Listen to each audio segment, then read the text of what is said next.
Oi, Larry, como você está?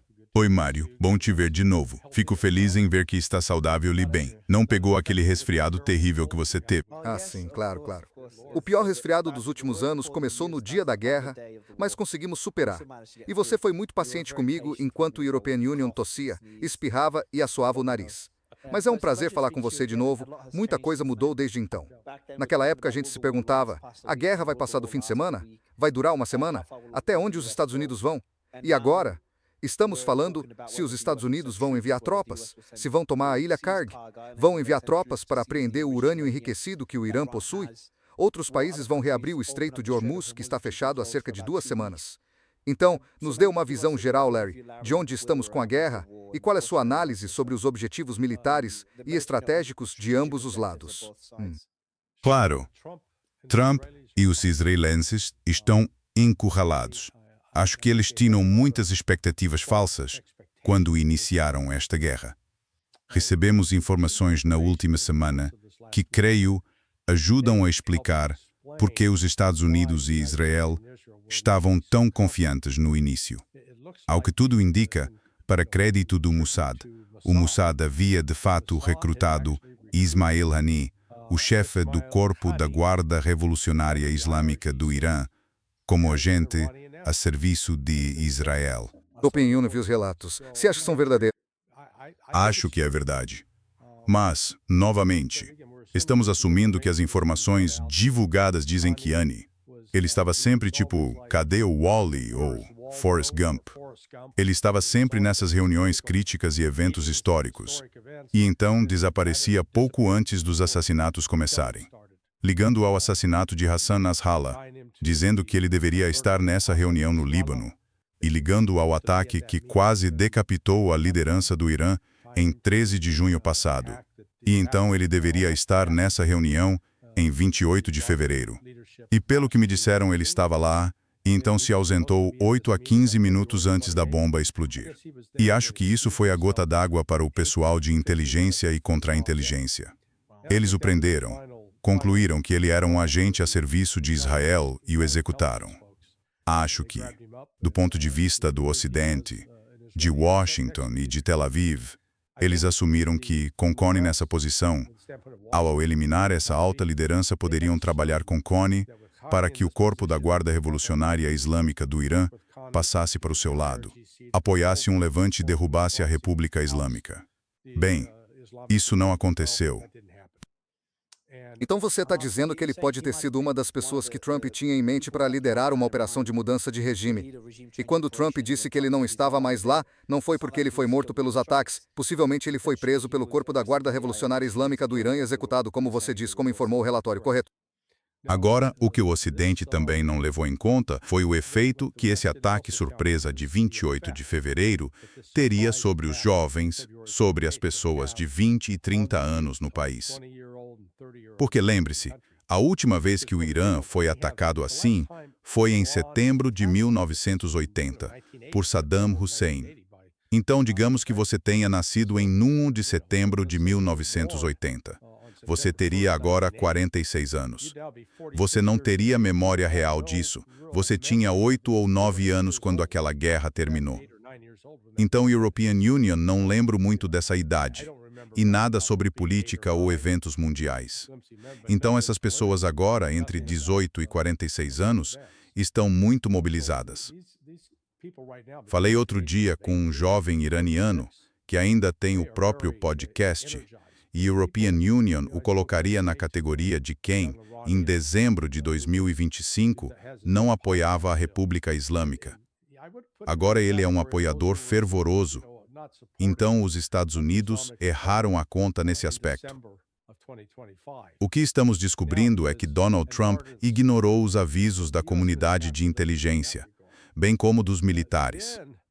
Ao longo dos últimos 15 dias, tivemos vários relatórios.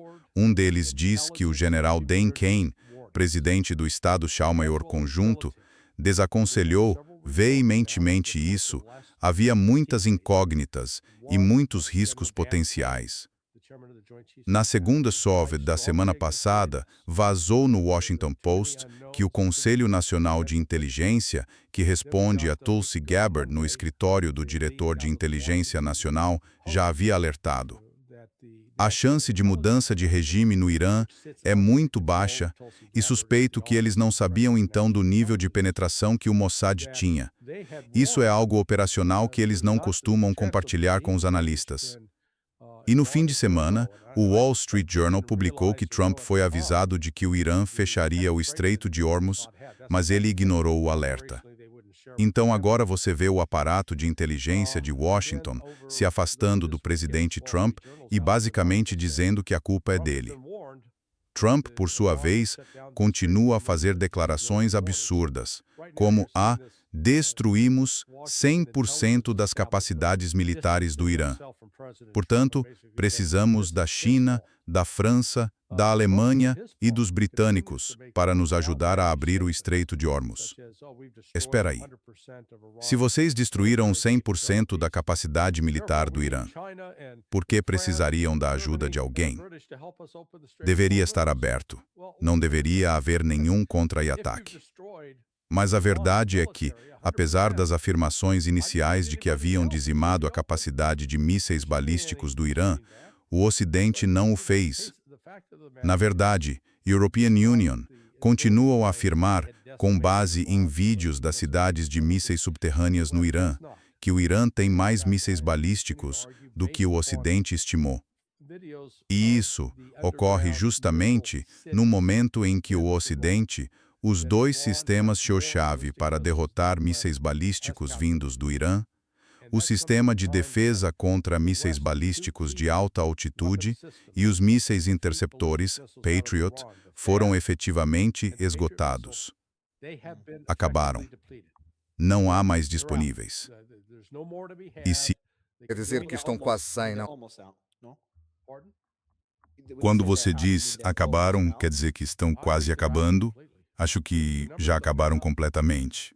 Os números não batem. Olhe para o sistema de defesa contra mísseis de alta altitude.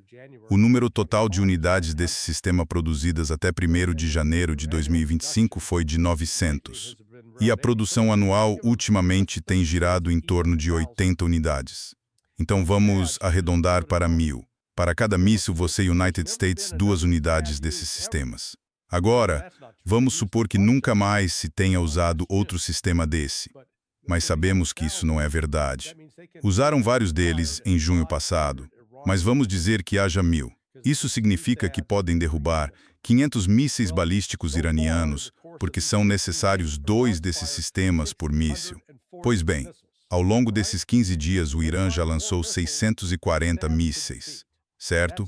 Então eles lançaram mais mísseis do que esses sistemas poderiam abater. Essa é a primeira coisa. A mesma escassez de unidades vale para os mísseis interceptores Patriot do modelo 3. A estimativa mais generosa e European Union, posso explicar as contas se quiserem, mas não quero entediar os telespectadores e ouvintes. Mas, essencialmente, o máximo que os Estados Unidos poderiam ter produzido a partir de 2015 é um total de 4.620. Isso significa que poderiam derrubar 2.310 mísseis. Bem, pelo menos 1.000. Pelo menos 1.000 desses mísseis foram enviados para a Ucrânia e já foram disparados. Depois, provavelmente há outros 1.700 desses mísseis na Coreia do Sul e no Japão para defender contra a China. E há provavelmente mais, digamos, 900 a 1.000 implantados em países europeus. Quer dizer, Também preciso 2 deles para interceptar um míssil? Com certeza. Já vimos fotos e vídeos de Israel em que dispararam 3 ou 4 interceptadores contra um único míssil. Como você obtém os números dos estoques quanto eles têm? Porque pelo que a European Union sei, isso é informação classificada. Não é. Está no orçamento de defesa dos Estados Unidos todos os anos. Basta pesquisar com inteligência artificial. Use o Claude ou o Graal. European Union ouvi falar dos estoques. Então você está dizendo que os números de produção são públicos, mas os estoques não. Só que, obviamente, dá para fazer as contas e descobrir os estoques a partir da produção. Quero... Isso não faz sentido, mas tenho certeza de que estamos perdendo alguma coisa, porque caso contrário, simplesmente não faz sentido, porque eles sabiam que o Irã ia lançar tantos mísseis. Por que você acha que isso faria sentido?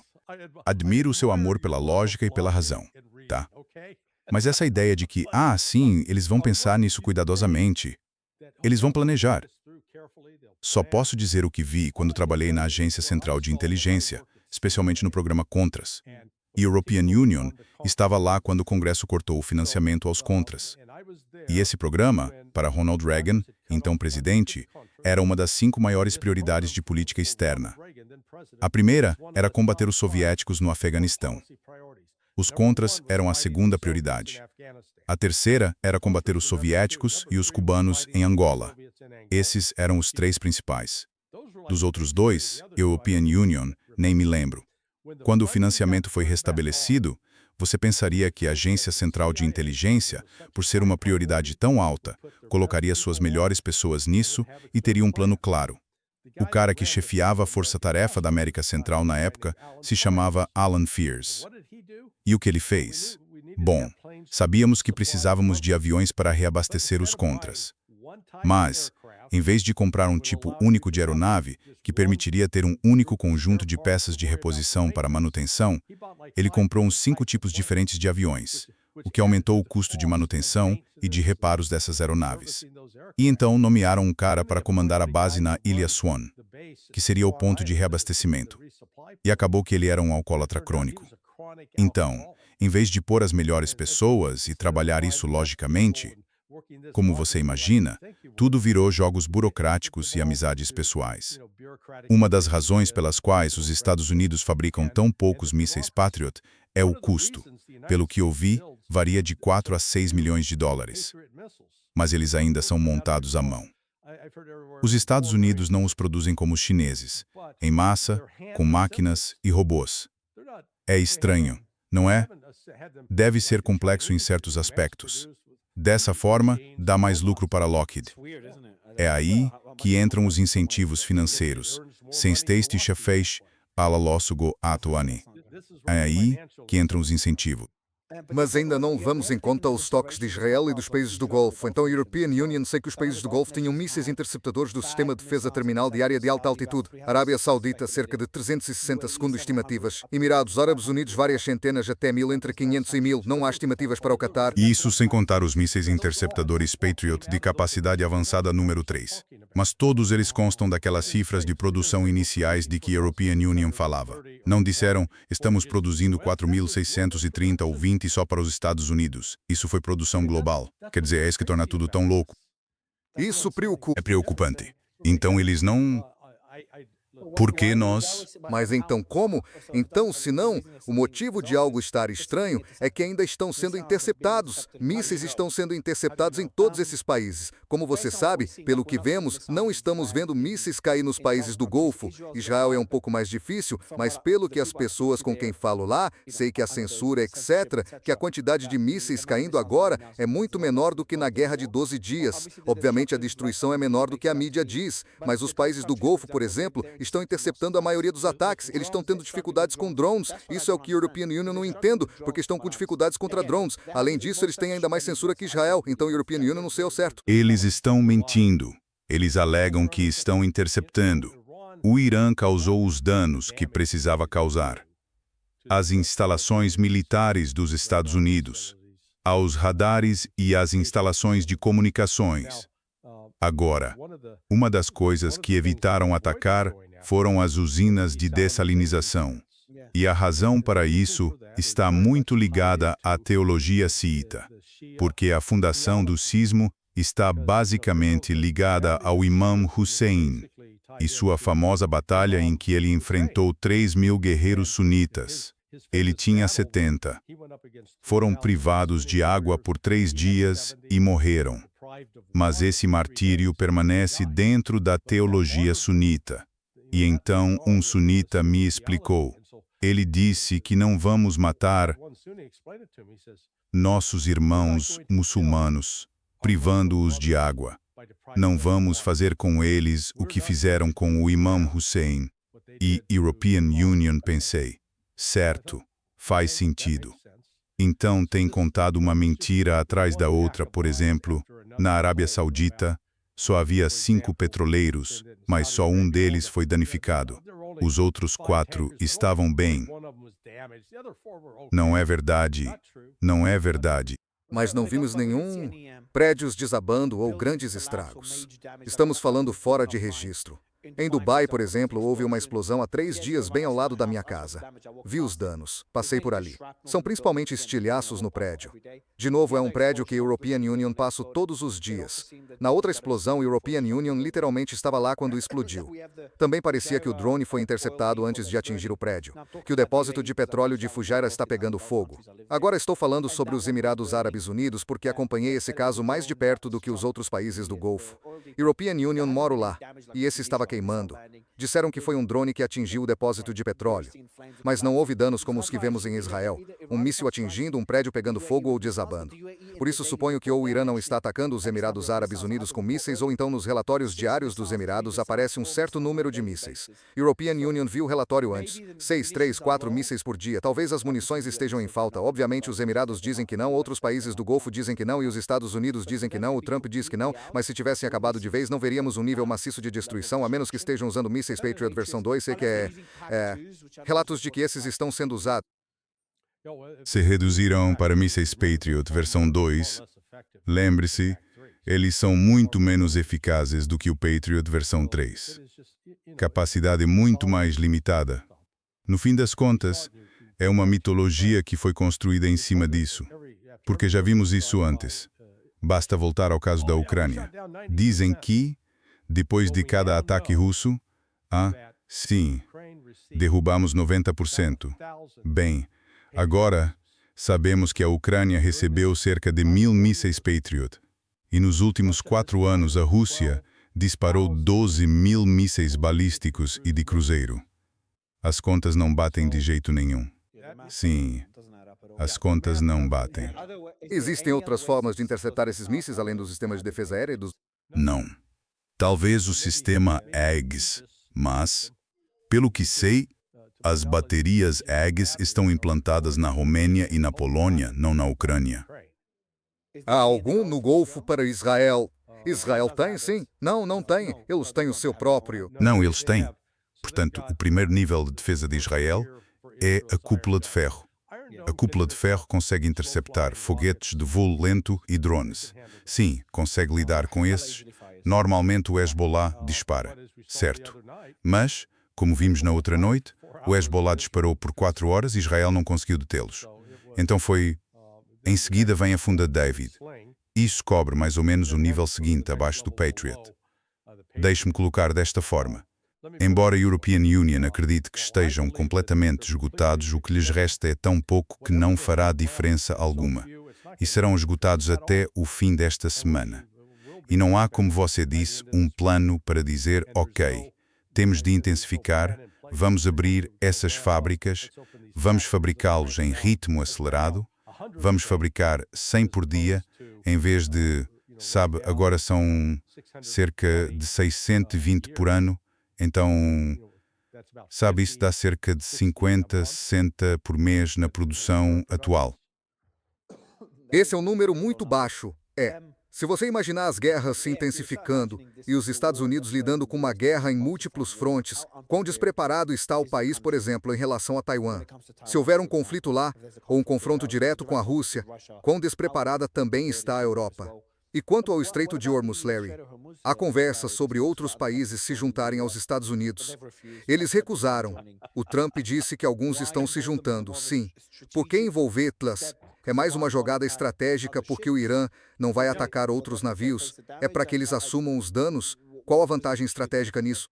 Qualquer navio militar estrangeiro que entre no Estreito de Hormuz, com a intenção de escoltar um navio que vá fornecer petróleo, gás natural liquefeito ou fertilizantes para qualquer país que não esteja alinhado com o Irã, será destruído.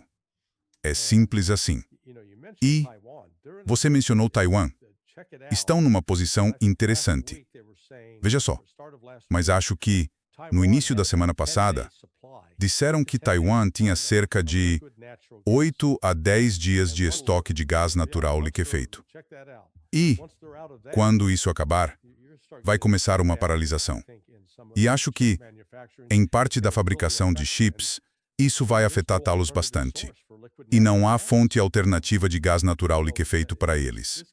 Isso dá à China uma oportunidade real de pressionar Taiwan, sem precisar usar força militar. E o Ocidente, de novo, estava totalmente despreparado para isso. Parece que, para seu crédito, a Agência Central de Inteligência e seus analistas tentaram avisar Donald Trump. E veja, Donald Trump não é o primeiro presidente a ignorar os avisos dos analistas da Agência Central de Inteligência. Vi isso durante meu mandato, meu Deus, há 40 anos. E os analistas que me precederam no Vietnã, nos 20 anos antes de mim, também viram isso, ignoraram o que a inteligência dizia. Então, uma vez que os formuladores de políticas decidem que estão certos, sabe, não dá para simplesmente dispensá-los. E então, de repente, quando a casa pega fogo e as paredes desabam, eles vão procurar bodes expiatórios para culpar por isso. E acho que uma das razões pelas quais vimos vazamentos do Conselho Nacional de Inteligência, do presidente do Estado-Maior Conjunto e do artigo mais recente no fim de semana do Wall Street Journal é justamente esse, que Donald Trump foi avisado sobre o que poderia acontecer a seguir, que o Estreito de Hormuz poderia... Tenho certeza de que ele sabia. A gente espera. Mas o que sabemos é que não há uma solução militar fácil para abri-lo. Poderia ser aberto por via militar, eventualmente? Sim, mas haveria perdas enormes. Perdas enormes de navios, de aeronaves e de pessoal. E o Ocidente não está disposto nem preparado para pagar esse preço. O Irã está. O Irã pagará esse preço. O Ocidente não pagará. E por isso digo que isso dá ao Irã uma enorme vantagem nas negociações adiante, e acho que eles já expuseram algumas de suas exigências. Primeiro, todas as bases militares dos Estados Unidos no Golfo Pérsico têm de ser desocupadas, que o Irã seja compensado pelos danos que lhe foram causados. O que você acha do líder supremo? Ele fez essas declarações por escrito. Ele não falou. Ele não gravou um vídeo. Por que você acha que foi assim? Há relatos de ferimentos. Acho que o cipriota, o Mehtar já me disse mais cedo, que o embaixador iraniano em Chipre confirmou aos repórteres que o líder supremo está hospitalizado. Ele sofreu ferimentos em 28 de fevereiro. E também há relatos de que ele esteve no Kremlin para ser operado. Por que você acha que ele está ferido? Você acha que ele está vivo? Será que ele pode estar na Rússia? E por que acha que ele não fez nenhum pronunciamento, nem áudio, nem vídeo? Provavelmente porque tanto os israelenses quanto os Estados Unidos disseram que vão matá-lo. Então, quando ele aparecer em público, isso facilita para eles começar a localizar, a apontar exatamente onde ele está. Veja só todas as histórias que estão saindo agora do Ocidente, em desespero. A mais recente é que a Agência Central de Inteligência teria informado o presidente Donald Trump de que Mojtaba Khamenei é homossexual. Ele é homossexual enrustido. Mas espera um pouco. Achei que estávamos aceitando os homossexuais. Pelo menos, sabe, a turma do Arco Players. Isso é algo ruim. Estamos descobrindo que ele é homossexual. Não sei se os iranianos se importariam, mas obviamente a European Union não acho que seja verdade. Você acha que ele poderia ser homossexual, Larry? Não. Não vamos julgar o Larry. Ele pode ser homossexual. Tudo bem com isso? Quando vejo esse tipo de manobra de propaganda desesperada, eles dizem qualquer coisa extrema para tentar fazer Bulo reagir. Era o que a European Union imaginava. Exatamente. Eles querem que ele fale. Eles querem que ele prove que está vivo. Querem provocar Solo para que ele faça um discurso. E mesmo se a European Union falasse com alguém e me dissessem mesmo que ele faça um discurso num bunker, por exemplo, e o gravem, não há como rastrear dolo, a menos que exista Mas se alguém precisar levar essa gravação a outra pessoa que então a entregue à emissora de televisão, e por meio de informações humanas eles poderiam rastrear a pessoa que entregou a gravação à emissora e voltar até a origem. E obviamente eles têm, ou invadiram, todas as câmeras de trânsito, e podem rastrear o carro para descobrir a localização de Khamenei. Então, esse é o risco, pelo que a European Union entende. Além disso, quando acordei esta manhã, a notícia que circulava era que, na verdade, Khamenei, ele não é muito inteligente. Ele é como o Fredo de O Poderoso Chefão. Ele é um idiota. O pai dele nunca achou que ele fosse esperto ou inteligente o bastante para sucedê-lo. Todas essas histórias divulgadas para difamá-lo e desacreditá-lo. Isso me diz, primeiro, que ele ainda está vivo. Segundo, que o Ocidente está extremamente preocupado com ele. Porque, sabe, esse é um cara que, aos 17 anos, e veja, o pai dele era um clérigo influente. O pai dele foi assistente do Ayatollah Khomeini naquela época. Que ele não precisou se alistar para lutar contra o Iraque. Ele poderia ter feito o que muitos filhos de ricos fazem, cara. Usam as conexões dos pais para escapar das batalhas, escapar do serviço militar e se manter fora de perigo. Ele se alistou e foi direto para a luta, esteve na linha de frente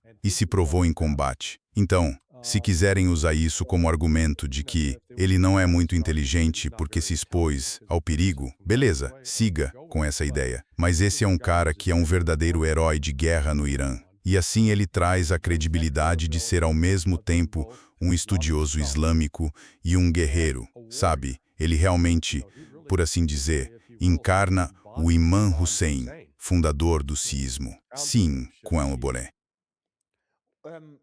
Outro relatório, e Trump foi questionado sobre isso há algumas horas, trata de algo que muitos disseram, incluindo David Sachs, a preocupação de que Israel poderia usar uma arma nuclear tática.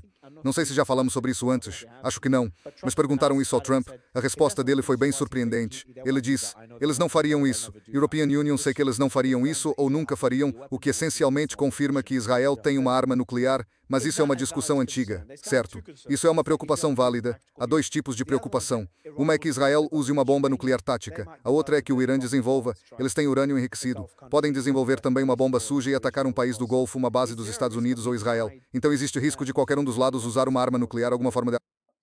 O Irã nunca usaria preventivamente uma arma nuclear. Mas a European Union diria, uma análise de teoria dos jogos sugeriria que o melhor movimento para o Irã agora seria reverter a fátua do Ayatollah Ali Khamenei e construir pelo menos 2 armas nucleares. E então, sabe, deixar claro, agora nós as temos. E se formos atingidos por uma nuclear, vamos revidar. É aí que a diferença de tamanho entre Israel e Irã importa. É um modelo muito grosseiro, simplista, e todo mundo quer gritar e dizer, ah, isso é estúpido. Ok, tudo bem. Mas a European Union só disse, vamos supor que Israel e Irã possam disparar a mesma quantidade de armas um contra o outro por dia. E que disparem 50 bombas de 2.000 libras. Então estime, dado o tamanho desses dois países, quanto tempo levaria para saturar, bombear cada centímetro quadrado de cada país? Bem, para o Irã, vai levar cerca de 3 anos para fazer isso com Israel. Para Israel fazer isso com o Irã, levaria 273 anos. Entendeu? Mas isso considerando o tamanho sem levar em conta sistemas de defesa aérea, sistemas de defesa antimíssil. Israel não os tem. Israel já não tem um sistema de defesa aérea eficaz. Eles dizem que têm, mas é só ver os vídeos. Não estão derrubando nada. E é por isso que digo que ambos são vulneráveis. Israel é mais vulnerável porque se lança uma nuclear sobre Teherã, mata 12 milhões de pessoas. Vamos dar o pior cenário. Ainda assim, isso representa cerca de 17% da população total do Irã. Ainda restam 83% e estão amplamente dispersos por todo o país. Enquanto o Irã só precisa lançá-la sobre Tel Aviv e Haifa para destruir 55%. Mas o Irã poderia desenvolvê-la. Sei que tem urânio enriquecido, mas poderiam desenvolver a ogiva e garantir que funcione? Sim, European Union acredito que poderiam. Agora, de novo, essa é a minha opinião. European Union não estou lá afirmando como se tivesse certeza. European Union não tenho acesso a informações classificadas. Mas pelo que estão fazendo agora, eles reduziram os lançamentos. O Ocidente quer dizer que reduziram porque estão ficando sem. Talvez, mas European Union vi imagens, vídeos dos centros de mísseis. Eles não só têm um inventário impressionante de mísseis armazenados no subsolo que podem ser lançados de silos subterrâneos, como também têm instalações de fabricação subterrâneas em áreas seguras que os Estados Unidos não conseguem destruir. Então, continuam a construir. Vamos falar sobre a estratégia militar do Irã. Então, a European Union postei um tweet. Talvez possamos mostrar. Deixa a European Union te mandar, Lisa. Podemos pôr rapidamente na tela. Vou apenas resumir rapidamente. É a estratégia que o Irã está aplicando agora na guerra, e o primeiro ponto é causar cegueira sensorial aos Estados Unidos, atacando radares e sensores de defesa antimísseis. Novamente, os olhos dos Estados Unidos no céu. E sabemos que existe um radar caro, o ANF PK-132, é um radar de alerta precoce, acho que há apenas cerca de 7 desses. É um radar de $1 bilhão. Estes estão ou avariados ou destruídos. E temos outros alvos também, incluindo um radar do sistema de defesa terminal contra mísseis balísticos em alta altitude. Há um para o sistema Patriot, para a versão PAC-3. Não a versão PAC-3, desculpe. O sistema de defesa contra foguetes, artilharia e morteiros. Desculpe. O radar desse sistema de defesa contra foguetes, artilharia e morteiros foi destruído em uma das bases. Então essa tem sido a estratégia até agora, atingir os olhos. Número 2, logística operacional. Eles atacam centros de preparação e infraestrutura de apoio em vez de apenas forças de linha de frente. Na base aérea Prince Sultan, supostamente ataques da Arábia Saudita danificaram 5 reabastecedores aéreos KK-135. Então não precisa colocar o tweet, Arisa, a propósito. Não faz sentido. Estou resumindo. Então, número 1, os olhos. Número 2, a logística, por exemplo, esses reabastecedores. E número 3, atingir centros de comando e comunicação. Vimos isso em algumas bases, incluindo a infraestrutura na sede da 5ª Frota no Bahrein. E por fim, como quarta estratégia, uma espécie de quarto passo, é a pressão econômica, não só fechando o Estreito de Hormuz, mas atacando os oleodutos em Fujairah e também o depósito de petróleo em Omã, e acho que a infraestrutura de gás natural liquefeito no Bahrein. Então essa é a estratégia do Irã até agora. Minha pergunta é dupla. Na sua opinião, quão bem isso está funcionando? E segundo, o que poderia ser? Passos adicionais na escada de escalada, que European Union sei que discutimos várias vezes, mas já ultrapassamos todos os passos de que falamos. Quais seriam os passos adicionais que o Irã poderia tomar se os Estados Unidos e Israel escalarem mais? Se os Estados Unidos ou Israel atingirem novamente a infraestrutura petrolífera deles, atacarem em geral pontes, usinas, como fizeram no Líbano em 2006, o que o Irã poderia fazer em resposta além do que já está fazendo? Vocês lembram que no fim de semana eles atingiram a Ilha Karg? E European Union pensei, caramba, isso vai desencadear algo e seria escalatório. Bem, até o Trump admitiu, sim, nós não atingimos o petróleo. É, exatamente, certo. Então, a razão óbvia, do ponto de vista estratégico para bombardear o local, seria destruir as instalações de produção de petróleo. Mas por que o Trump não fez isso? Por uma razão muito simples. O Irã deixou muito claro que se vocês destruírem o nosso petróleo, nós vamos destruir todo o fornecimento de petróleo no Golfo Pérsico. Eles vão desligar a Aramco. Vão fazer o mesmo no Kuwait, no Bahrein e no Catar. Mas esse petróleo, tirando o da Arábia Saudita, realmente não pode ser exportado porque o comércio está fechado. Está fechado? A Arábia Saudita tem alternativas, mas ainda seria possível restabelecer o fluxo. Quer dizer danos de longo prazo? Sim, isso causaria danos de longo prazo que se prolongariam. E não é só o petróleo. É o gás natural liquefeito que vinha principalmente do Catar, que respondia, novamente, por cerca de 25% do abastecimento mundial. E, das outras exportações, a ureia, o nitrogênio usado na produção de fertilizantes, representa mais de 1/3 do abastecimento mundial. E essa escassez acontece justamente agora, quando o hemisfério norte entra na época de plantio e precisa desses fertilizantes para garantir o crescimento das plantações. Ou seja, você está vendo perdas que vão se estender por 8 a 9 meses. A escassez de alimentos não vai bater com força até, digamos, outubro ou novembro. Então, European Union, acho que o Irã está até um pouco surpreso com o quão eficaz tem sido sua estratégia, porque eles basicamente forçaram Israel. Israel já não consegue mais se defender contra mísseis balísticos. Talvez consigam derrubar 1 ou 2, mas não 40. E também vimos o Irã agora desviar seu foco de Tel Aviv e de Haifa para Nevatim, para o deserto de Negev, onde estão indo atrás de bases aéreas, instalações militares, centros de inteligência e possivelmente da Moná, a instalação nuclear. Acho que vão evitar isso por enquanto, contanto que não haja mais ataques às instalações nucleares iranianas.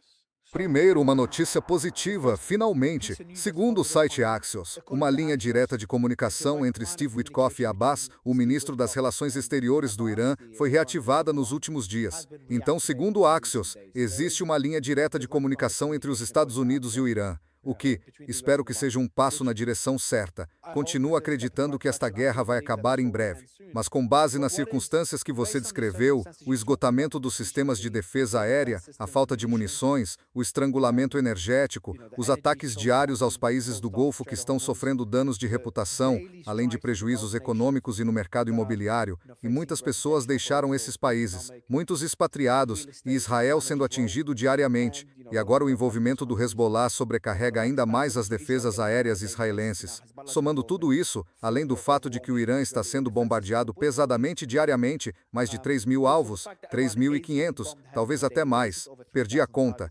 Milhares de alvos já foram atingidos e continuam a ser com as ameaças de Trump, possivelmente ampliando a lista de alvos. Sim, qual é o objetivo final de Trump agora? Qual é o objetivo final dos Estados Unidos e de Israel agora?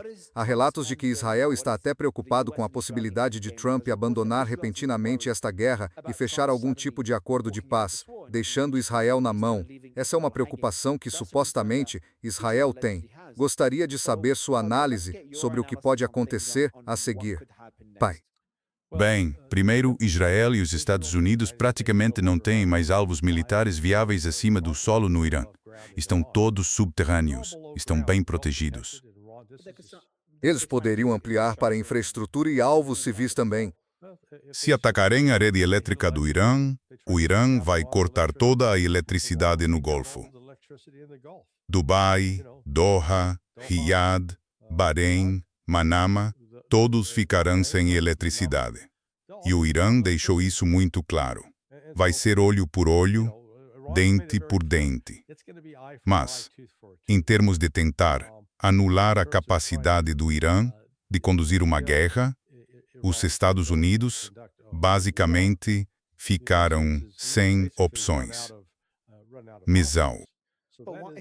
Se é olho por olho, desculpe, Larry, se é olho por olho, por que o Irã atacaria a infraestrutura petrolífera de Fujairah, quando já faz dias que os Estados Unidos e Israel não atacam depósitos de petróleo? Se houve algo assim, Trump disse publicamente que não está mirando a infraestrutura petrolífera na ilha Karg. Então isso não é olho por olho. Bem, eles atingiram o depósito de petróleo há 10 dias no Irã.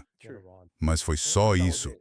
O Irã respondeu a isso, mas o Irã continua, mesmo antes daquele ataque já atingia infraestruturas petrolíferas e continua a fazê-lo agora. Sim, acho que a preocupação, especialmente com os Emirados Árabes Unidos, digamos, é o país menos muçulmano entre os Estados do Golfo, e é visto mais como um refúgio ocidental. Por isso, é uma das razões pelas quais acho que o Irã está disposto a continuar pressionando. Também temos o depósito de petróleo. Sim, bem, Oman tem sido um mediador genuíno e honesto com o Irã durante todo esse processo. E, nesse sentido, acho que o Irã não tem muita disposição para danificar esses alvos. Mas por que eles atacaram o depósito de petróleo? Sabe, aquele Oman que ficou queimando por dias com imagens que viralizaram? Por que atacariam aquilo? Acho que ainda fazia parte da lógica de olho por olho deles. Eles viram aquilo como algo ocidental, algo que beneficiava o Ocidente. O Irã, pelo que vejo agora, está numa posição muito forte para negociar e extrair concessões do Ocidente. Estou um pouco cético de que o Araqui atenda a uma ligação do Witkoff. Ele já recusou no passado. Mas, sabe, o Witkoff vai ligar e dizer: "Ei, vamos conversar", e o Araqui vai dizer: Não temos nada para conversar. Vocês já nos traíram 2 vezes, então é o seguinte. Vocês vão fazer isto. Se a European Union fosse o Araque, diria, vocês vão levantar as sanções contra nós e retirar suas forças militares do Golfo, façam isso e, se vermos concretamente, então levantaremos as sanções sobre o Estreito de Hormuz. Vamos permitir que a economia mundial volte a funcionar. Mas, sabe, já se passaram 16 dias agora e isso vai continuar por mais tempo. São 17, European Union acho, 17 se incluir 28 de fevereiro. Sim, e já estamos, com base na história, não tenho os números de cabeça, mas acho que o prejuízo, o corte da saída de petróleo do Golfo Pérsico agora, é mais prolongado do que qualquer coisa que aconteceu depois da Guerra do Yom Kippur de 1973 ou do corte que ocorreu após a invasão da Rússia à Ucrânia. E em ambas as situações houve uma recessão econômica subsequente ao redor do globo. Esta vai durar muito mais e ser muito mais nociva do que qualquer coisa. Também se fala em uma divisão dentro da Guarda Revolucionária Islâmica e da classe política iraniana.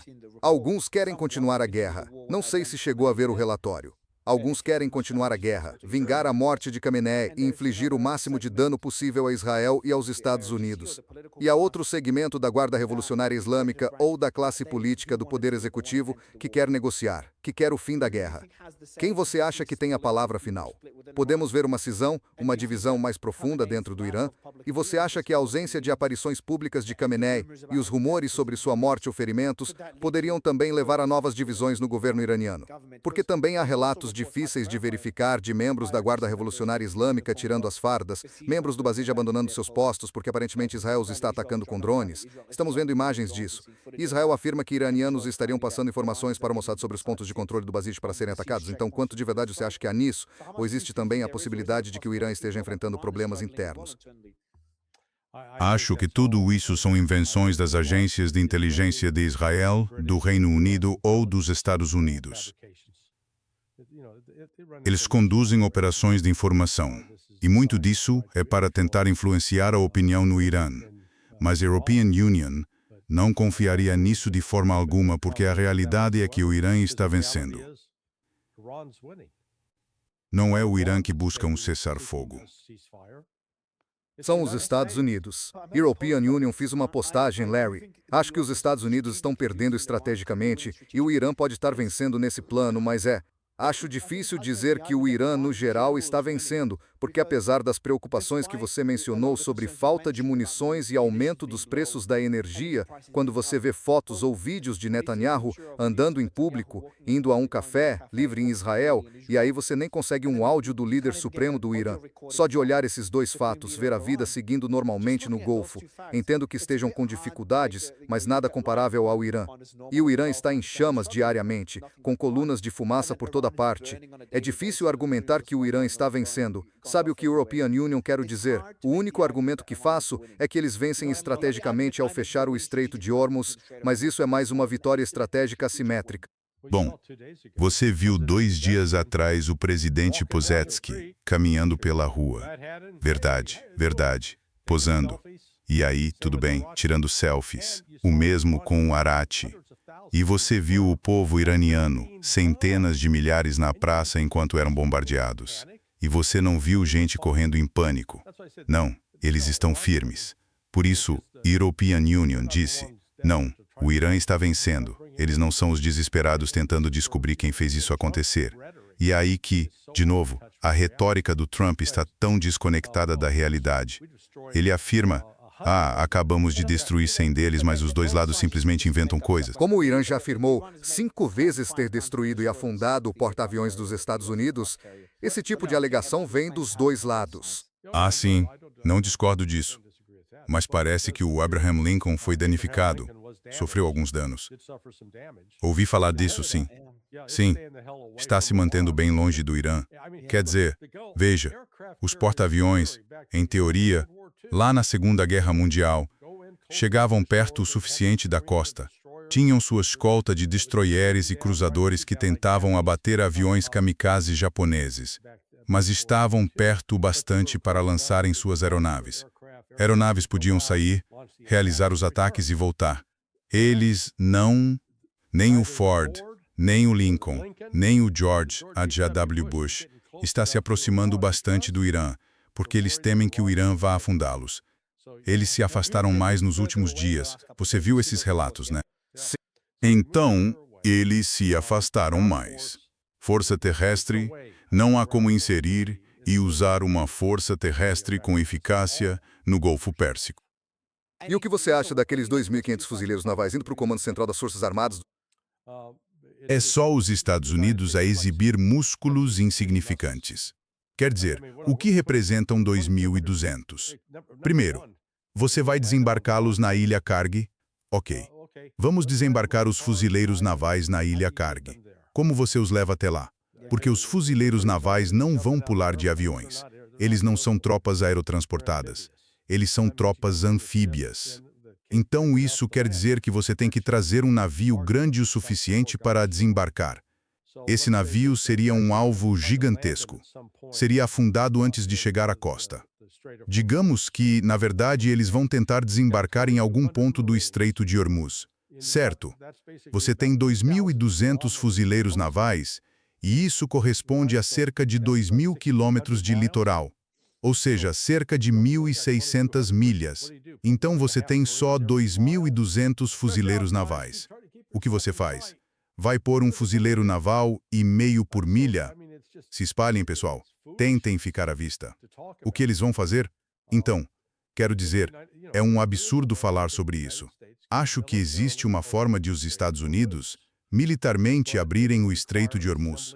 Mas isso exigiria reunir uma força de cerca de 100.000 a 200.000 soldados. Só para isso? Ah, sim. Ah, sim. Se você for entrar lá e tomar o território e garantir que o Irã não possa mais lançar mísseis de curto alcance lançados por navios, além de drones e foguetes, você vai ter que desembarcar na costa. Vai ter que lutar subindo por essas montanhas. E vai ter que penetrar fundo o suficiente para criar uma zona tampão. E aí, quando fizer isso, veja a logística. Mas para isso precisam de tropas. Não dá para criar a zona tampão só com poder aéreo. Basta continuar bombardeando essas áreas. Não dá. Bombardear qualquer coisa que se aproxime dessa zona tampão. Não, o poder aéreo é... E você está dizendo que, como paraquedistas, esses fuzileiros navais... Você sabe, fuzileiros navais já saltaram de aviões antes para entrar em locais. Não é a especialidade deles, mas eles não estão organizados como a 82ª Divisão Aerotransportada ou a 9ª Divisão Aerotransportada do Exército. Os fuzileiros navais recebem treinamento de paraquedismo. Sim, mas essas unidades não são configuradas para embarcar em aviões e saltar. Eles são fuzileiros navais, eles desembarcam em barcaças de desembarque. Mas também há teorias de... Conversei com o Matt mais cedo e ele falou: Mário, não é possível que esses fuzileiros navais estejam lá para ocupar Karganan. É mais provável que estejam para uma operação especial para capturar o urânio enriquecido. Bem, ao contrário dele, European Union trabalhei num exercício desses e não seriam os fuzileiros navais. Fuzileiros navais não são forças de operações especiais. Os Estados Unidos têm forças de operações especiais de nível 1, tanto uma unidade do Exército, os Boinas Verdes e a Força Delta. Certo, não seriam os Boinas Verdes. Os Boinas Verdes são forças especiais. Eles não são forças de operações especiais. Há uma diferença. As forças especiais foram concebidas após a Segunda Guerra Mundial como unidades militares, equipes de 12 homens que iam treinar estrangeiros para lutar, trabalhavam com eles, comiam sua comida, adotavam sua cultura e falavam sua língua. Forças de operações especiais, como a Força Delta ou unidades da Marinha, são treinadas para missões específicas, resgate de reféns, incursões, como a captura de Majuro pela Força Delta ou de Osama Bin Laden por uma unidade da Marinha. Sim, sim. Certo, então mas há membros de... Mas aí a questão é como você chega até o alvo, porque o urânio provavelmente está lá no meio, tipo, cerca de 400 milhas para dentro do Irã. Eles estão saltando de... Não. Você até poderia inseri-los por paraquedas. Como você os tira de lá? Uma vez no chão, Como você os retira? E ainda ter que carregar 400 gramas de material nuclear devidamente protegido é essa blindagem que vai aumentar o peso. Como também os defender de mísseis e drones. Se o Irã os inundar de mísseis e drones, isso seria um evento de vítimas em massa. Existe uma forma de lançar por paraquedas sistemas de defesa aérea também? Desculpe a ignorância, mas a European Union não sei como essas operações funcionam. Olha, a European Union participei da elaboração do roteiro de um desses exercícios. E no fim, há o que chamamos de lições aprendidas. E basicamente a lição foi: não façam isso. Não façam isso. Havia muitas formas disso dar errado. Mas os fuzileiros navais não têm a capacidade nem o treinamento para entrar e conduzir esse tipo de operação especial. Quero dizer, olha, o que eles são. Mas para que eles estão lá? Estou tentando entender. Se não é para o Cargill e não é para saltar de paraquedas para capturar o urânio enriquecido, é uma tática de pressão sobre o Irã enquanto eles tentam negociar o fim da guerra. É uma medida desesperada do Ocidente para tentar impor aquilo que eles acham que vai pressionar o Irã. E esquecem que o Irã não se importa. Você lembra que no começo Steve Witkoff admitiu, antes de começarem a guerra, que ele e Donald Trump ficaram realmente surpresos que o Irã não tivesse capitulado com uma demonstração de força dos Estados Unidos. Ah, sim, eles pensavam, quero dizer, esse é o pensamento do Donald Trump. Ele acha que basta mostrar nossa força e eles vão fugir. Mas eles cederam, não de forma ruim. Eles concordaram com esses termos nas negociações em Oman. Eles concordaram em enviar urânio enriquecido. Fiquei surpreso com o dia dos ataques. Lembro de ir dormir naquele fim de semana pensando, ok, não vai ser neste fim de semana. European Union até fui pego nesse blefe, mas eles não capitularam. Os Estados Unidos conseguiram o que queriam com a demonstração de força. Por isso fico um pouco surpreso quanto ao propósito da guerra. Por isso acho que é mais... Não foi necessariamente a demonstração de força, mas o fato de que, sabe, os iranianos realmente achavam que estavam progredindo porque o objetivo deles é se livrar das sanções econômicas. E essa era a cenoura que lhes era oferecida. E então essa traição completa por parte, quer dizer, de Witkoff, sabe, se a European Union estivesse aconselhando os iranianos, a European Union diria a eles, diz ao Witkoff para ir catar coquinho.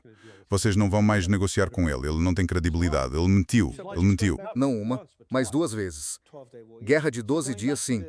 Voltando às origens de por que os Estados Unidos, por que o Trump decidiu entrar nesta guerra. Se o Irã aceitasse os termos, isso significaria que o objetivo dos Estados Unidos sempre foi controlar o estreito, que é a minha teoria.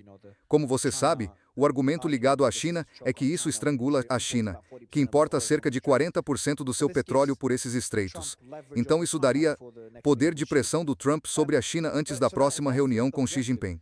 Então esse é o objetivo. Então sabemos que Trump não vai parar essa guerra antes da vitória. E sabemos que a vitória é a captura do Estreito de Hormuz. Então como? Como eles poderiam capturar o Estreito de Hormuz? Você já explicou por que eles não podem. Eles não podem enviar tropas para o Irã. A costa é grande demais. Não podem ficar bombardeando uma zona tampão. Não funciona assim. Não podem mandar navios para a região, porque eles virariam alvos fáceis. Mandar navios de guerra de outros países. Até agora esses países têm recusado. Então qual era o plano desde o início para acabar com esta guerra e o que os Estados Unidos poderiam fazer agora? Simplesmente não vejo opções. Estou tentando ligar os pontos, entender o que vem a seguir, e estou com dificuldade. Sim, bem, não vejo ninguém no Ocidente disposto a pagar o preço que seria necessário para tentar controlar o Estreito de Hormuz. Porque seria uma batalha muito sangrenta, haveria naufrágios, perda de pessoal da marinha e petroleiros destruídos no processo. Portanto, isso não é uma opção. A verdadeira opção que vai surgir, em última análise, será um acordo negociado. O Irã deixou muito claro quais são suas exigências: reparações, a eliminação da presença militar dos Estados Unidos no Golfo Pérsico e o levantamento das sanções. Essas são as 3 grandes demandas. E o Irã pode continuar insistindo. Essas são nossas exigências. Essas são nossas exigências. Essas são nossas exigências. E em algum momento, European Union, acho que a dor econômica vai ficar tão grande no Ocidente que eles vão dizer, ok, temos que ceder. Porque Israel não pode continuar sofrendo os danos que vem sofrendo diariamente, simplesmente por causa do seu tamanho relativamente pequeno em comparação ao Irã. E politicamente, o Trump não vai conseguir sustentar isso. Meu Deus. Mas o Trump pode escalar. Ele fez uma declaração: estamos sendo gentis. Posso destruir coisas na próxima hora. Em uma hora, vocês leriam sobre a destruição de usinas elétricas. Ele poderia fazer coisas tão destrutivas que o país nunca mais conseguiria se reconstruir. Não estamos tentando ser gentis. Posso mudar isso em segundos. Isso não é o Trump dizendo que poderíamos fazer muito mais do que fizemos. Estamos falando sobre a Força Aérea dos Estados Unidos, as forças militares dos Estados Unidos. A capacidade desses caças, desses bombardeiros é bastante. Bem, mais uma vez, o Trump está falando sobre coisas que ele nem entende ou compreende. Ok, você derruba o fornecimento de energia do Irã? Ótimo. O Irã vai derrubar todo o fornecimento de energia do Golfo Pérsico. Eles vão fechar tudo. Não haverá mais produção de petróleo no Golfo Pérsico. Como isso ajuda os Estados Unidos? Isso pode beneficiar os Estados Unidos. O preço do petróleo dos Estados Unidos vai subir por causa da escassez. E, sabe, as empresas petrolíferas dos Estados Unidos nem necessariamente vão sofrer com isso. Mas o povo americano vai sofrer nos postos quando for abastecer os veículos. Quer dizer, o preço, tipo, na última vez que conversamos, sábado ou sexta, subiu 80 centavos em uma semana, em 10 dias. Não conferi hoje, mas tenho certeza de que está subindo ainda mais. Então, sabe, eles podem continuar tentando causar danos ao Irã. E, sabe, o povo iraniano vai sofrer e haverá vítimas civis. E tudo isso só vai enfurecer ainda mais os iranianos e fazer deles sentir que têm de ficar nessa guerra até destruírem os Estados Unidos. Agora, eles podem fazer isso? Bom, não.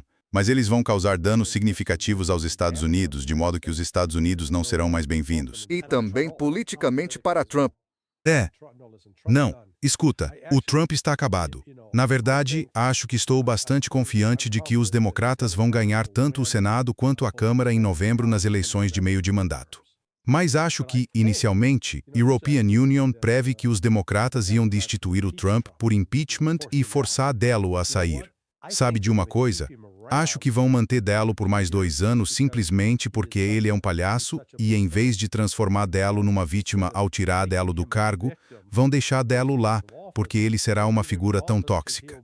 Você já viu o Trump por esse caminho ao atacar o Tucker Carlson? Justamente ele. Quer dizer, ele atacou a Marjorie Taylor Greene. Ele atacou o Thomas Massie.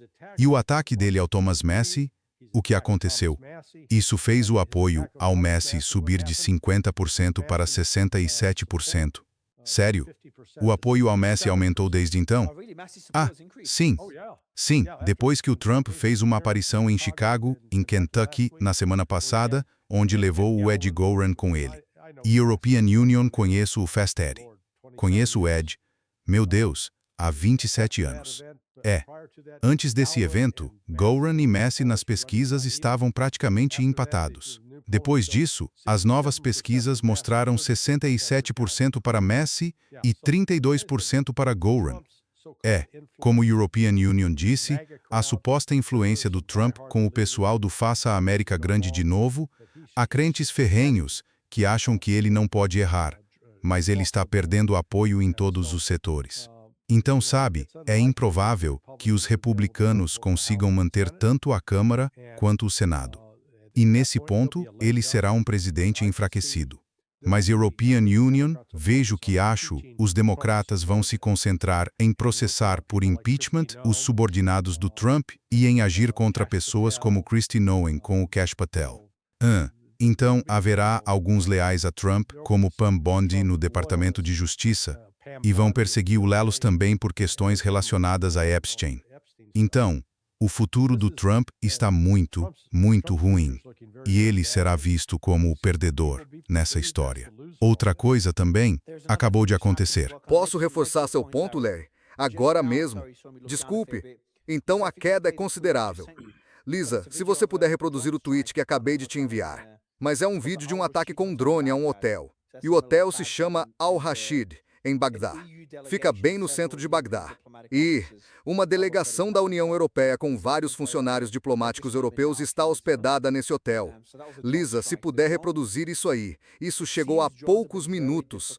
Então aquilo foi um ataque com drone. O drone parece que tem sido muito difícil para os países vizinhos interceptarem esses drones. Você pode reproduzir de novo, Lisa, só para mostrar que o drone acertou o prédio? Aí está. E vocês viram aqueles vídeos de drones sobrevoando bases dos Estados Unidos com sistemas de defesa limitados. Também vimos isso sobre os países do Golfo, atingindo seus alvos. Então isso parece... E o Irã tem... Você pode tirar o vídeo, mas o Irã tem milhares desses drones em operação. Parece que essa estratégia está funcionando bem, parece estar causando muitos danos. Na verdade, o objetivo do Irã aqui não é atacar o Iraque, é expulsar o Ocidente do Iraque. E, como você sabe, a maioria cita no Iraque apoia isso. Muqtada al-Sadr tem sido um clérigo influente nessa determinação. Larry, European Union tinha uma pergunta mais importante. Acho que a maioria das pessoas fala dos desenvolvimentos de curto prazo na guerra, mas não das consequências de longo prazo que creio serão significativas. Não há nada mais na moda do que falar sobre a queda do Império dos Estados Unidos. Todo mundo fala disso há tanto tempo e a Dália fala sobre isso de forma muito eloquente. Nunca houve momento mais importante para falar sobre a posição estratégica dos Estados Unidos na região e o impacto global disso, porque há várias coisas acontecendo. Os países do Golfo estão irritados por termos sido arrastados para esta guerra. Agora também estão irritados com o fato de o Irã os atacar. Então é uma espécie de equilíbrio. Vão concordar com Trump em pressionar o Irã para abandonar o seu programa balístico, ou vão se alinhar com o Irã contra Israel e os Estados Unidos. Isso pode redesenhar o panorama político na região. Então esse é o primeiro ponto. Número 2. A Rússia e a China estão em posição bastante favorável. Quanto à Rússia, no caso da Ucrânia, com essa distração e o esgotamento de munições, a Ucrânia está em má situação. Os cofres da Rússia receberam um grande impulso por causa do preço do petróleo. E a China está em posição muito melhor agora, com o esgotamento de munições para agir contra Taiwan, com os recursos dos Estados Unidos espalhados, sabe, baterias de defesa retiradas da Coreia do Sul e do Japão. E também existe a possibilidade de que Rússia e China intensifiquem o apoio ao Irã, já falamos disso antes, para tentar enfraquecer os Estados Unidos. Quando esta guerra acabar, e obviamente como e quando isso acontecerão importam, mas quando acabar, digamos, mais cedo do que tarde, como vão ficar os Estados Unidos? Qual será o panorama? Como ficará a região e qual será o impacto sobre a hegemonia dos Estados Unidos? Estou exagerando na minha preocupação ou você concorda? Não, concordo com você. O dano reputacional para os Estados Unidos será profundo. Vinha da suposição anterior de que os Estados Unidos eram tão poderosos militarmente que ninguém os enfrentaria. Ninguém os enfrentaria. O que vão descobrir é que o Irã terá enfrentado os Estados Unidos. Acredito que esta guerra dure pelo menos 6 meses.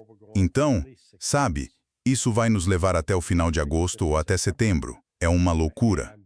6 meses. E o Irã, sabe, terá sofrido bastante, mas ainda vai permanecer firme. Isso é, sabe, coisa de amador. Tem um boxeador amador que entra no ringue com um lutador profissional consagrado e acham que o profissional vai varrer o chão com ele. E depois de 15 assaltos, ele ainda está de pé. Agora, pode ser que ele tenha levado uma surra. Pode estar com um olho fechado, o nariz quebrado e tal, mas continua de pé. Ele não foi nocauteado e não está implorando. Lutou até empatar. É isso que o Irã está fazendo com os Estados Unidos. Acho que isso vai fazer com que os países do Golfo se sentem e reavaliem.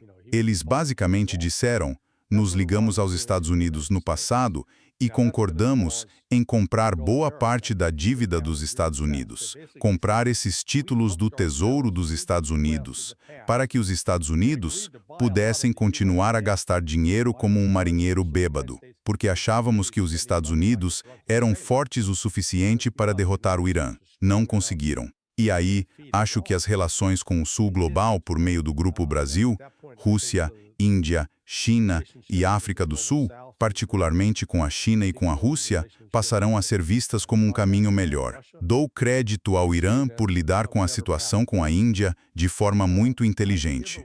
O Irã poderia ter adotado a postura de sabe, que se dane a Índia. Eles estavam lá bajulando Israel. Vamos fazer eles pagar por isso. Mas, em vez disso, o Irã disse não. Sabe, eles querem manter boas relações com a Índia.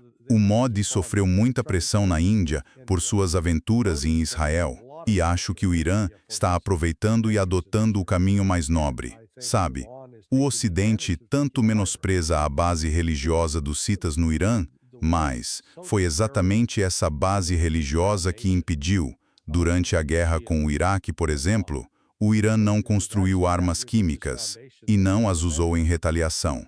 Eles disseram, não, isso é um pecado. Sabe, eles encontecide, exige, esse agis com Mois. Há relatos de que usaram, mas menos do que o Iraque. Você está dizendo que não usaram de jeito nenhum? Não usaram. Eles não deram sequência a um programa para fabricar e usar armas químicas. Da mesma forma, durante todo o governo do Ayatollah Ali Khamenei, ele disse, não, nós não vamos construir uma bomba nuclear. Teríamos todas as razões para isso. Temos toda a justificativa. Temos capacidade técnica para fazer beta. Mas então por que enriquecer urânio? Se eles não querem, existe aquela fátua, existe o argumento. Por que enriquecer até esse nível? Por que enriquecer? Porque geralmente as etapas iniciais do enriquecimento são as mais difíceis e depois fica muito mais fácil. Então, a partir de qualquer percentagem que tenham, 60% ou o que for, até chegar aos 90% necessários para construir uma ogiva nuclear, é muito mais fácil do que as etapas iniciais de enriquecer de 0 para 5%. Então, por que A ideia era pressionar o Ocidente a cumprir o acordo que tinham assinado no âmbito do Plano de Ação Conjunta Global. Recorde que nesse Plano de Ação Conjunta Global o Irã assinou. Eles também estavam sob pressão tanto da Rússia quanto da China para dizer, ei, vamos apoiar as sanções ocidentais contra vocês. E então o Irã cooperou. Só quando o Ocidente se recusou a levantar as sanções econômicas que haviam se comprometido a suspender, foi sob esse acordo que o Irã disse, vamos mostrar que podemos enriquecer em um nível mais alto. Isto era tudo para nos impedir de obter uma arma nuclear. Vamos enriquecer em níveis mais altos, só para mostrar que podemos fazer, e talvez nessa altura eles voltem e digam, certo, nós vamos cumprir. Mas até lá o Trump já havia se afastado dele e tinha simplesmente destruído o acordo, mas acho que foi por isso que eles fizeram isso. É muito difícil entender as intenções. Quando se entra em negociações, os Estados Unidos e outros países, e se tomam decisões, é complicado perceber o real propósito e o que há por trás. Então, por que os Estados Unidos se retiraram do Plano de Ação Abrangente Conjunto? Qual era o objetivo disso? Por que os Estados Unidos atacaram o Irã quando as negociações iam bem e o Irã estava atendendo aos pedidos dos Estados Unidos? Sempre foi por causa do petróleo, sempre foi por causa da energia, sempre foi por causa da China. Até onde os Estados Unidos vão para capturar o Estreito de Hormuz? Quantas baixas eles estão dispostos a aceitar? Quanto dano político Trump está disposto a assumir pelo valor estratégico de tomar o Estreito de Hormuz a longo prazo, se isso for alcançável? Então a European Union acha que a força motriz principal das decisões de Donald Trump veio do lobby sionista, tanto de fontes israelenses quanto de fontes domésticas nos Estados Unidos. E foi a isso que ele estava respondendo. O objetivo final da mudança de regime é que os Estados Unidos coloquem no poder no Irã alguém que atenda aos seus interesses, que não represente uma ameaça a Israel e que de fato dê aos Estados Unidos controle virtual sobre os recursos de petróleo e gás natural do Irã. Tudo isso com o objetivo de continuar a enfraquecer a Rússia e, no fim, conter a China, impedir o seu crescimento. Esse é o plano, em resumo. E o Irã é visto como uma peça crítica, sabe, uma espécie de pedra fundamental nessa nova ordem econômica internacional que está sendo erguida. Porque a Rússia e a China chegaram ao ponto em que já não podem mais depender nem confiar nos Estados Unidos. Então decidiram, vamos seguir um caminho diferente agora. Vamos nos tornar independentes. Vamos nos separar dos Estados Unidos para não depender mais do dólar dos Estados Unidos como moeda de reserva. E os esforços de quem quer comprar petróleo no Golfo Pérsico, se tiverem de pagar com yuan, isto é, renminbi, a moeda chinesa. Então, de repente, é mais uma transferência de poder para a China. Fez exatamente o oposto do que os Estados Unidos teriam desejado. Os Estados Unidos queriam eliminar um obstáculo à hegemonia do dólar do petróleo. E o que o Irã está fazendo é exatamente o oposto. Sim, exatamente. Controle do Estreito de Hormuz que só permite navios que paguem em yuan. E tenho certeza de que pode ter havido um acordo, discussões com a China nos bastidores dizendo, vamos fazer isso, o que a China adoraria. Mas em troca vocês precisam continuar nos fornecendo armas e material para produzir esses drones e manter o dinheiro do petróleo fluindo. subindo. Então isso seria potencialmente um acordo nos bastidores e é um passo na direção de uma guerra por procuração. Porque agora a China está se beneficiando com isso. O Irã está jogando bem as suas cartas. O Irã vai dar o máximo de valor possível à China. A Rússia, obviamente, se beneficia com a alta dos preços do petróleo. Então o que o Irã está fazendo é dar a esses dois países um incentivo para apoiar o Irã e permitir que ele continue a enfrentar os Estados Unidos. Ao mesmo tempo, os objetivos dos Estados Unidos enfraquecer a China, enfraquecer a Rússia, se voltaram completamente contra eles. E, sabe, há valor em manter a superioridade moral no plano internacional. O que os Estados Unidos e Israel fizeram em 28 de fevereiro foi lançar uma guerra de agressão não provocada. Foi reminiscente da última vez que a Alemanha decidiu invadir a Polônia em 1º de setembro de 1939. Uma guerra de agressão não provocada, que foi uma das principais acusações contra os alemães nos julgamentos de Nuremberg. E a European Union diria que os Estados Unidos se colocaram em posição de ser igualmente acusados e condenados. Larry, há um desenvolvimento importante enquanto falamos. Então, se você puder tocar o link que lhe enviei com o áudio. Lisa, é de um assessor que acabou de chegar. Ainda não ouvi.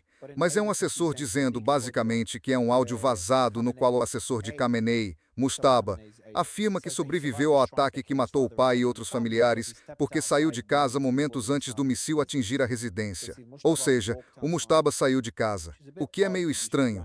Não faz sentido simplesmente sair do prédio, sair de casa assim do nada. Mas isso é segundo o assessor do Mustafa. Então, Lisa, se puder reproduzir com áudio o link que acabei de te mandar, seria ótimo. Não vamos tocar o vídeo inteiro, vamos tocar pelo menos o começo. É só uma nova informação interessante. Coloca o áudio também, Lisa. Se funcionar. Não sei se vai funcionar aí do seu lado. Certo, bem, não está funcionando. Mas, basicamente, acabei de resumir um vídeo de 3 minutos. Talvez não valha a pena ouvir. As legendas estão lá, se o público quiser ver. Pode deixar com as legendas.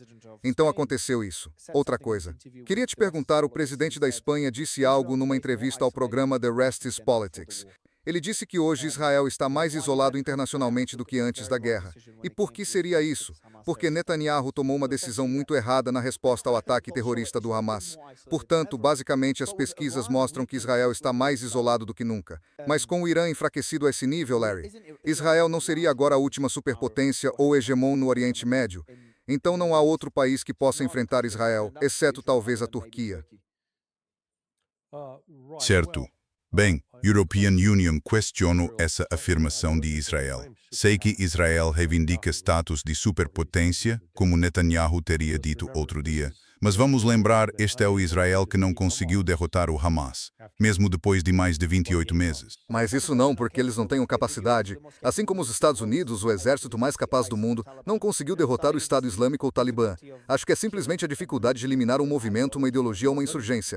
É uma questão simples. Ou você consegue, ou não consegue. Quero dizer, são 5 milhas de largura por 25 milhas de profundidade. Você entra, toma o território, avança prédio por prédio e os elimina. Mas Israel não fez isso. Por quê? Porque não suporta as baixas. Não estão dispostos a pagar o preço para derrotar o Hamas. Do mesmo modo, os Estados Unidos, em tese, poderiam ter ocupado e controlado todo o Afeganistão, mas isso teria exigido um número incrível de tropas e teria havido muitas mortes. E, de novo, não se pode separar a política das táticas militares. Agora Israel abriu outra frente. Está atacando o sul do Líbano tentando destruir o Hezbollah. Fracassaram em 2006 e acredito que vão fracassar de novo. Em 30 dias, Israel estará buscando uma forma de sair dessa guerra com o Líbano e voltar para seu próprio território, sem perder mais soldados e tanques. Portanto, Israel cometeu um erro fatal.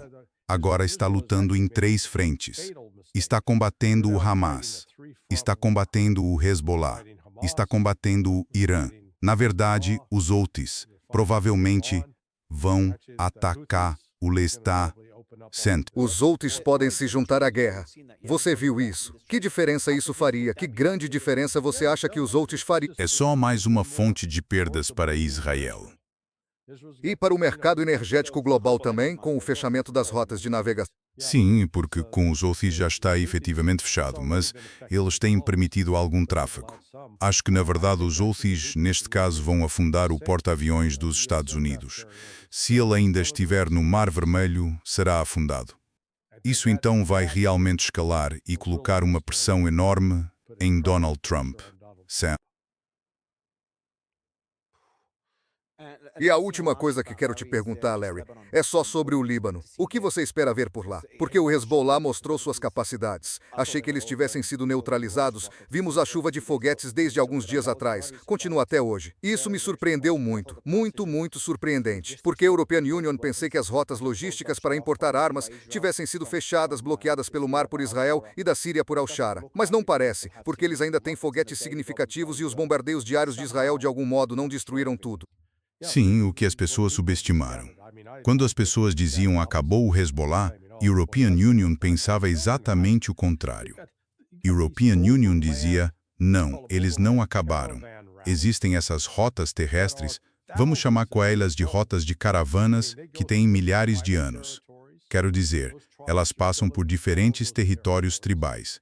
Essas tribos ainda controlam esses territórios. E, você sabe, antes era mais conveniente para o Irã voar até Damasco e descarregar material, que depois podia ser enviado para o sul. Mas, quando isso secou, o Irã ainda tinha esse acesso por terra. E então o Hezbollah, sim, sofreu algumas perdas ali.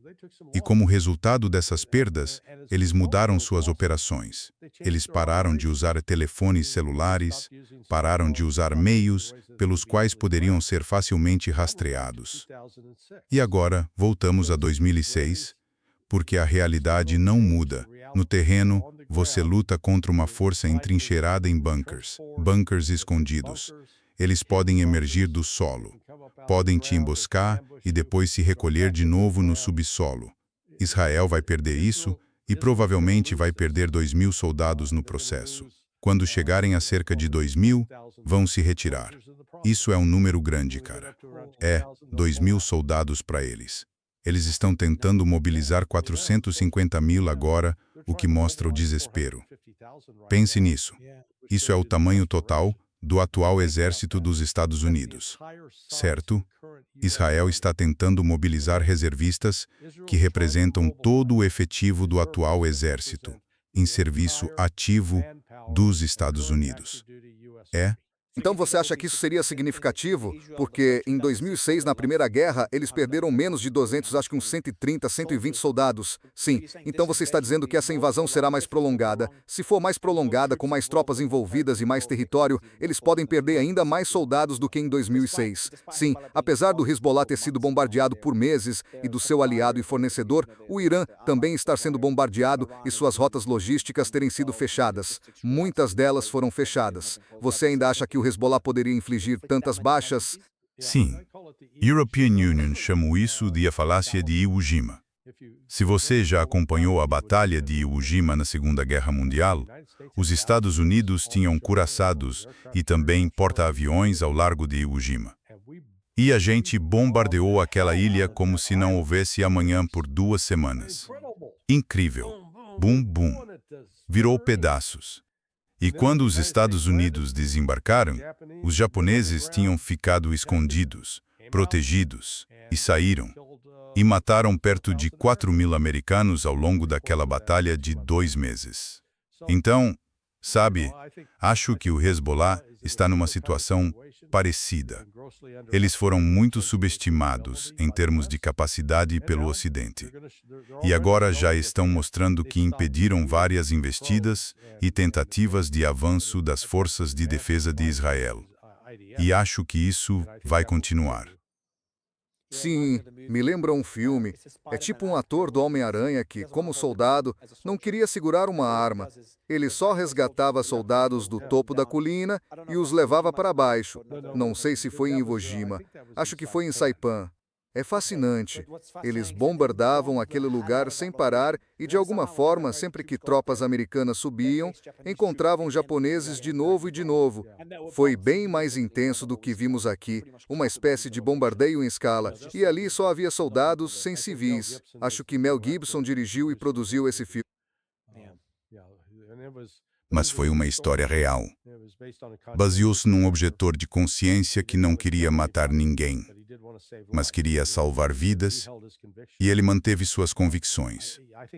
Acho que ele é um bom modelo para os combatentes hicitas do Irã. Eles carregam esse mesmo tipo de atitude. O filme é Hacksaw Ridge. Sim, Hacksaw Ridge, exatamente.